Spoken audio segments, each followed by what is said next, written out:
This is the Uptick Network Stock Day Podcast, sponsored by InvestorsHangout.com. Penny stock news and interviews from the microcap world. Public information on OTC, pink sheets, and microcap stocks from around the world. With your host, Everett Jolly. On today's show, we have a very exciting guest with us. He is Steve Marshall. He is the CEO of Cuba Ventures. Well, they trade on the TSX under the ticker symbol CUV, and they also trade here in the States on the OTC market, OTCBB, under the ticker symbol MPSFF. Now, Cuba Ventures is a digital media and marketing company which owns a vast portfolio of Cuba-related websites. They do online portals, travel information featuring individual websites for Cuba popular cities and destinations and towns. They also do an online booking solutions and online reservations through their proprietary software, catering to international visitors to Cuba. Steve, welcome to the show. Thank you. Hey, give my listeners a little background of yourself and just a little bit of the company, and then I want to get into the Q&A. Yeah, okay. I've lived in Cuba for 12 years. I set up the first online travel company on the island in the mid-90s. I was involved heavily in online promotion for the various tourism destinations in Cuba. My digital marketing company created most of the online almanacs and portals that Cuba uses to promote its tourism destinations. And I was also involved in other business in Cuba, including real estate and import-export. So you've done the whole gamut when it comes to Cuba. Well, yeah, I guess so. There are many things that I would like to do, and these recent openings with the United States should probably allow us to now be able to do those things. Yeah, my understanding was the first flight from the United States, we started flying back over to Cuba September 1st of 2016. We didn't do that until last time of like 1961, right? Exactly. Yeah. I mean, this is a long time ago, and there's been some pent-up demand from the United States to visit Cuba for some time now. So how is the recent modifications in the U.S. policy to Cuba helping your company, Cuba Ventures? Well, what we're seeing is, I guess the best indicator that we have is that the visitors to our websites have increased. From 2014, we were about 5-6% of worldwide visitors. So to put that into perspective for your listeners, it was 30 million page views per year. Yet now, in 2015, for example, that shot up to 34.7% of visitors with IP addresses from the United States. And then this year has gone up again to 36.8%. So we're seeing a massive amount of Americans searching online for information related to Cuba. And obviously we're converting those visitors into revenue. Those visitors that are able to visit Cuba, you'll be aware that President Obama has allowed 12 categories of U.S. citizens that can visit Cuba. So every time we see the administration including an extra category, they're increasing all the time. Every time there's an increase in categories of U.S. citizens that can visit Cuba, we see an increase in sales. So did you send Obama a thank you card yet? Well, I'd like to meet him personally, but let's wait until he's outside of the Oval Office, right? Yeah, right. So what kind of volume of internet traffic do your 432 Cuba Focus website receive from the U.S.? Yeah, you're looking at probably being 36%. You're looking at about 10 million page views now from the U.S. And this is a broad brush visit rate. So you're looking, probably about 35% is from the southern states in the U.S., okay? And then as you go further north, you get in the northern states.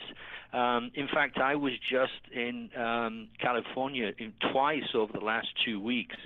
because you may be aware that there are flights now starting on the 7th of January from California, and that is a location where we're seeing a lot of visitors to the websites. So you're looking, to answer your question, you're looking now at around about 10 million page views from the U.S., and we're doing a reasonable job of converting these visitors into travelers. But again, they are restricted, so they have to fit into a certain category. So whereas other destinations in the world that we sell to, we have a par rate, which is essentially if we have 10% of visitors, let's say from Spain, we get around about 9 to 10% of our volume in sales, where the U.S. is currently at 36%, but they represent only 2 to 3% of our sales. And what were your revenues in 2015? Well, you can obviously see that we were at 1.6 million in 2015, which is really when the sales started ramping up. This year we're doing month on month around about 100% more volume than we did in the previous year. But we're just starting out. Yeah, we're modifying our platforms. We're changing our websites. We're bringing them up to speed. Some of these websites, as I mentioned, were designed and created back in the 90s, and even though they're very well placed on Google and the search engines, they are quite archaic. So, we are spending some time. We've just raised some capital now to update all these websites, and we anticipate that with those changes and also the increase in traffic from the U.S., we're likely to see a major increase in revenue. In 2016? Yes, yeah. My guest today is Steve Marshall. He is the CEO of Cuba Ventures Corp. They trade on the TSX under the ticker symbol CUV. They also trade on the OTCBB under the ticker symbol MPSFF. While I have you on the line here, Steve, tell my listeners a little bit about your Travel Unicorn Media. Okay, Travolution Media is essentially a division of the business that controls these 432 websites. Okay, so we have highly targeted internet traffic focused upon Cuba. Okay, now to put this into perspective for your listeners, Ernest Hemingway is a famous U.S. writer that lived and wrote The Old Man and the Sea, for example, while he was living in Cuba. Yes. Now, you have a lot of people around the world looking for information about his time in Cuba and when he wrote the books. So we have a website called CubaHemingway.com. We attract traffic to that website. We then convert that traffic and do what we call cross-linking to our e-commerce platforms to sell travel services to them, but also to expose those visitors to other offers related to Cuba. Now, that's where the deals that we've just signed recently come into this.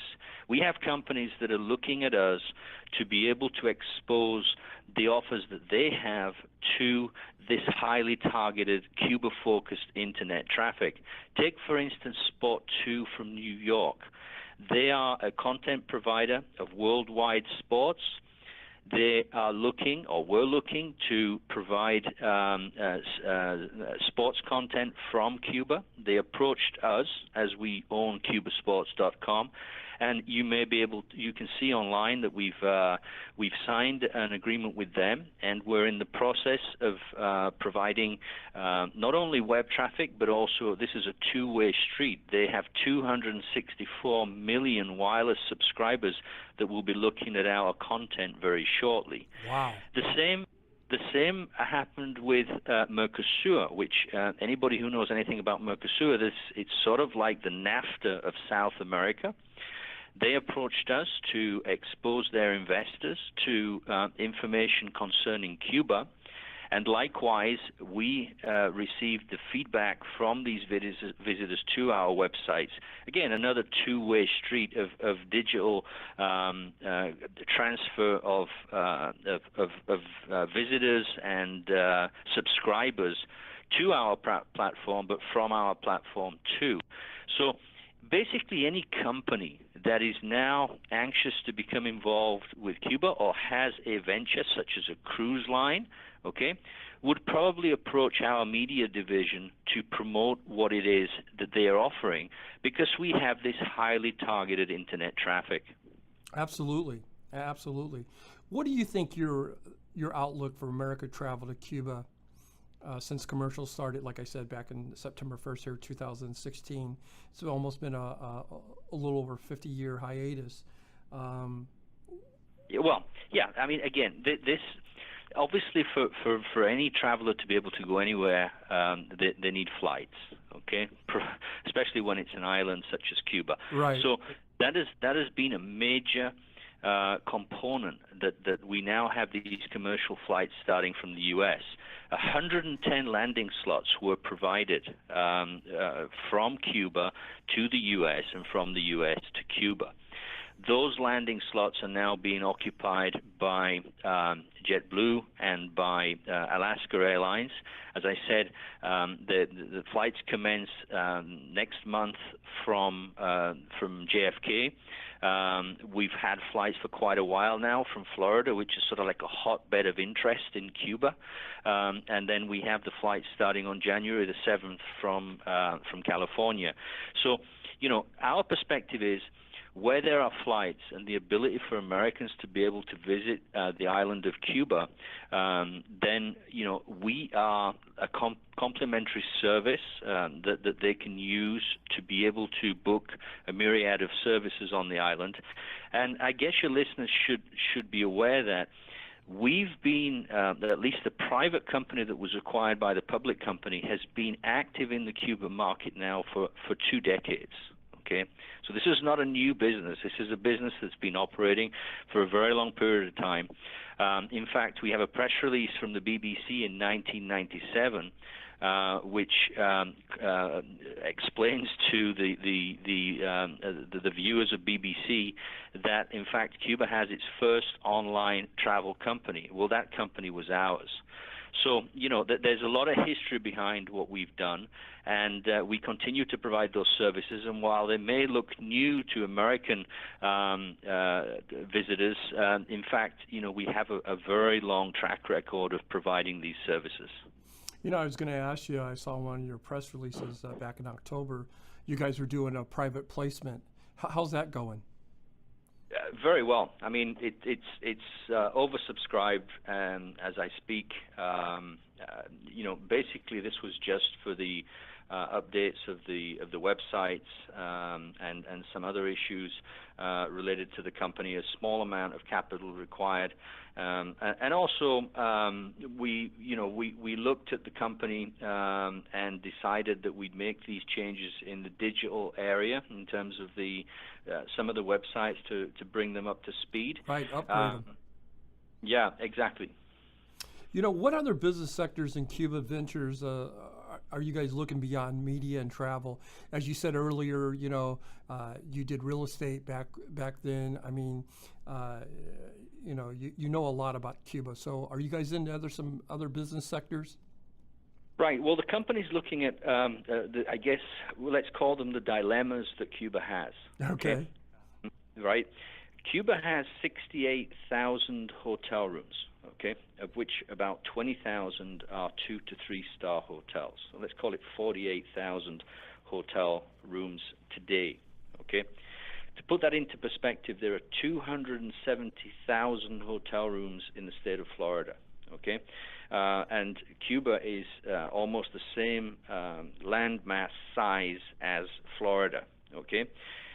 We now have this pent-up demand from the U.S., so I guess what I'm leading to is that there is a lack of accommodation, okay, or there will be an acute lack of accommodation going forward. We are focusing upon developers and companies and in some cases individuals who are interested in increasing the amount of hotel rooms there are in Cuba, whether they be resort properties or whether they be hotel properties. So we're basically applying our knowledge from the past. We have approved joint ventures from the past, which are basically boilerplate agreements that were approved by Cuba's Council of Ministers way back when. Okay, that we can now apply this knowledge and understanding to this new need for further accommodations in Cuba.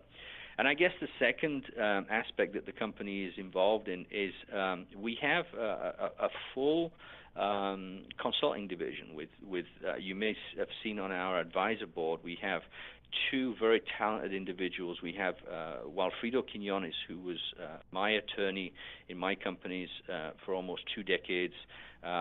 He's a Cuban citizen and also one of Cuba's top attorneys.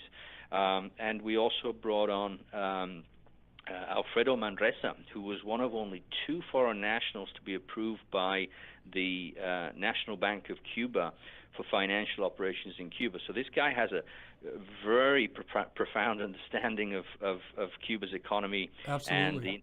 And the of finance.